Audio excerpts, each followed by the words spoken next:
Hello, and welcome to SolidCAM. My name is John, and in this video I'm simply going to show you how easy it is to program with SolidCAM, simulate toolpath, and finally generate G-code. Now before I get started, I should note that this video is only meant for viewing and is essentially just an introduction to SolidCAM using some of our 2.5D milling technologies. With that said, it's not one of our tutorial videos that's intended to help you practice using the software.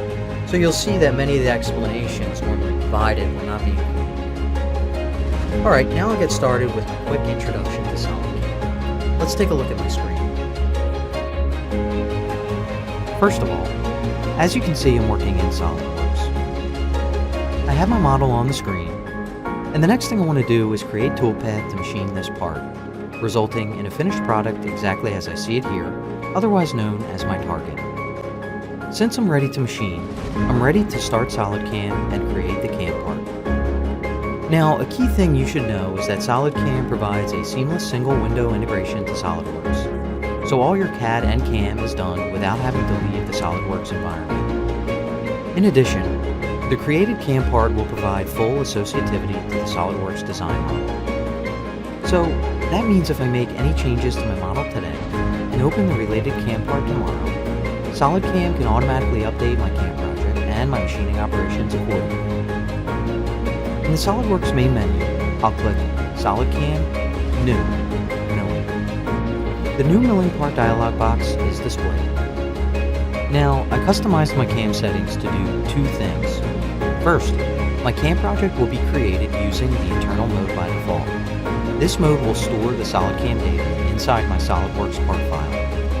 Since I'm the one who built the CAD model and will subsequently build the CAM program, it makes sense for me to work using this internal mode. You'll see that the CAM part name automatically defaults to the SolidWorks part name plus a milling designation, since this is a milling project. Because my SolidWorks part was built with millimeters, you'll see that my units of measurement automatically default to metric. When using the internal mode, I know that this setting cannot be changed. Now, when I click OK, my CAM part will be created. After it's created, you'll notice some actions being performed in the background.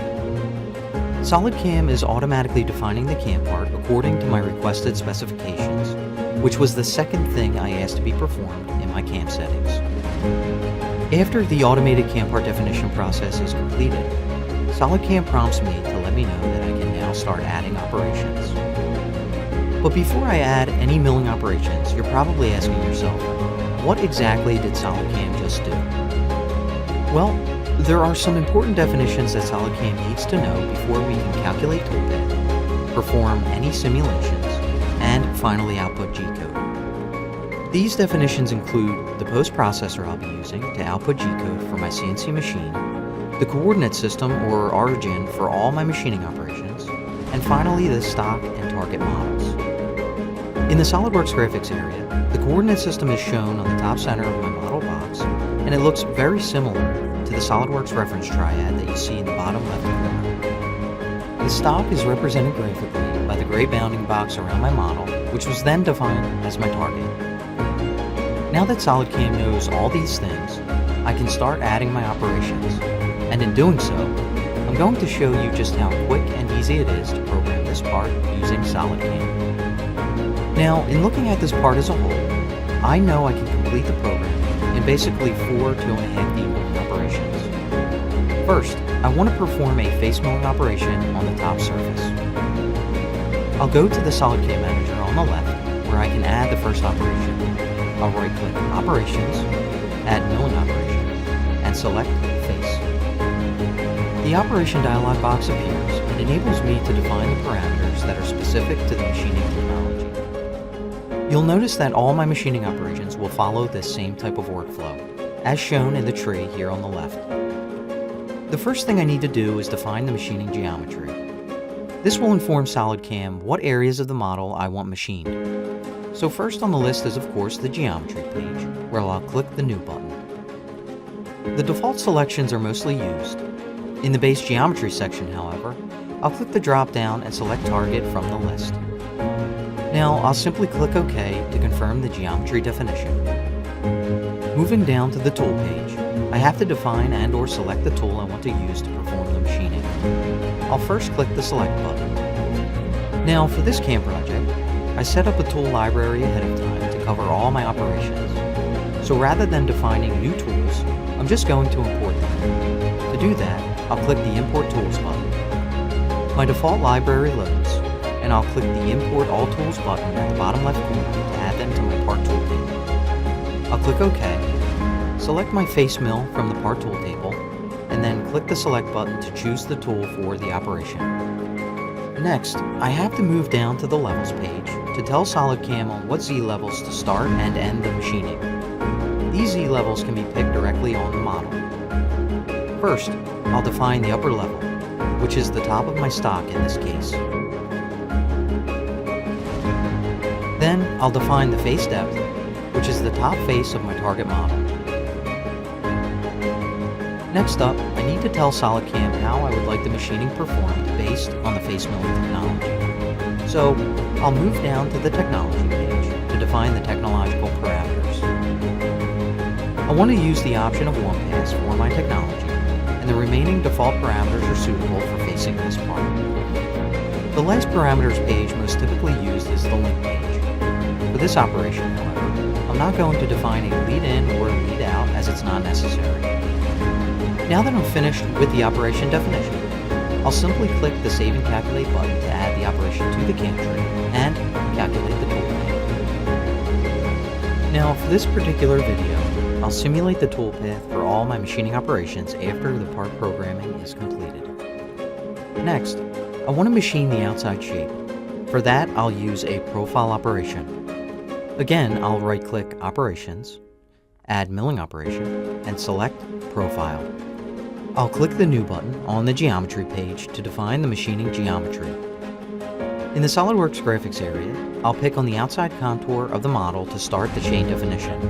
I'll then select Auto Constant Z to close the chain, and then click Yes to accept the chain selection.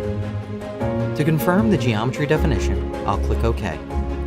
Now I'll select my tool by first switching to the Tool page. I'll click the Select button, choose my end mill from the part tool table, and then click Select to confirm the use of this tool for the operation. Switching to the Levels page, I'll define my upper level first, which is the top face of my target model. Then, I'll define the profile depth by picking on the bottom edge of the outside contour. On the Technology page, I'll use the default technological parameters. The tool is set to mill on the left side of my geometry definition at a constant depth.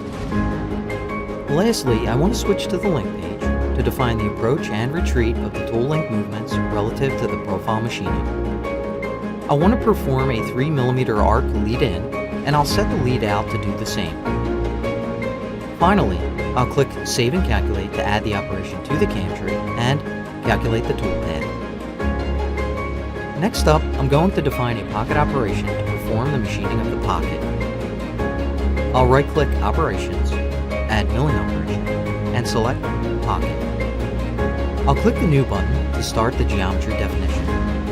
I'll pick on the pocket contour, and then select Auto Constant Z to close the chain. I'll accept the chain by clicking Yes, and then I'll click OK to confirm the geometry definition. Next, I'll switch to the Tool page to choose my tool for the operation.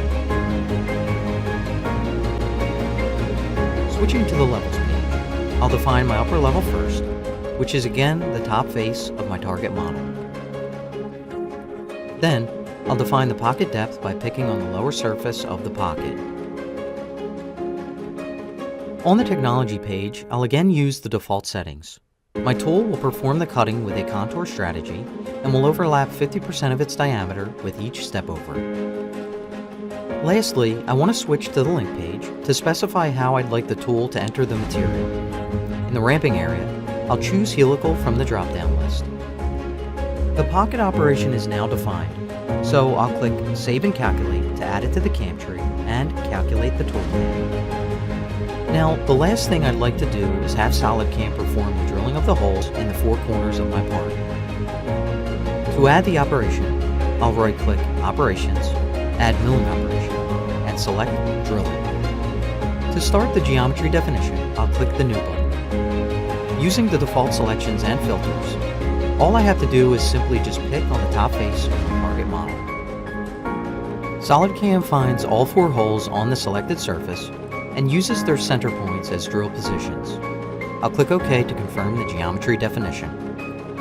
Next, I'll select my tool just as I've been doing. This time, I'll choose my drill from the part tool table.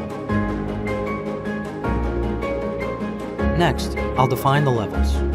First is the upper level, which again is the top face of my target model. I'll then define the drill depth by picking on the bottom face of my target model.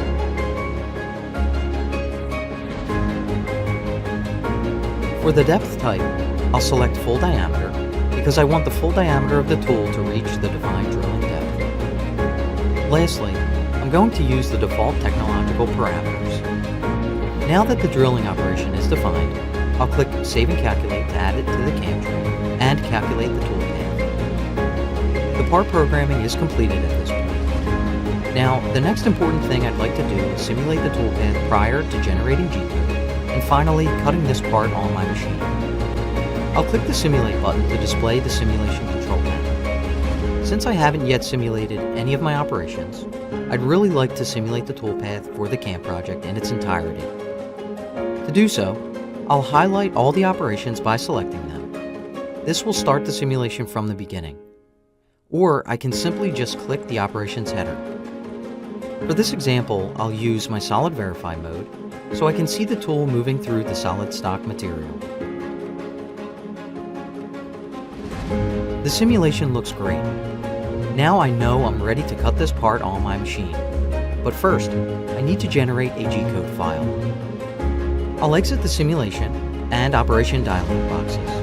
Then, I'll go to the SolidCAM Manager and right-click Operations, G-code All, Generate. The generated G-code opens in Notepad, and I'm now ready to machine this part on my 3-axis Haas. So there you have it. As you can see, it's quite easy to CAM apart and generate G-code with SolidCAM. Thanks for watching. For more great SolidCAM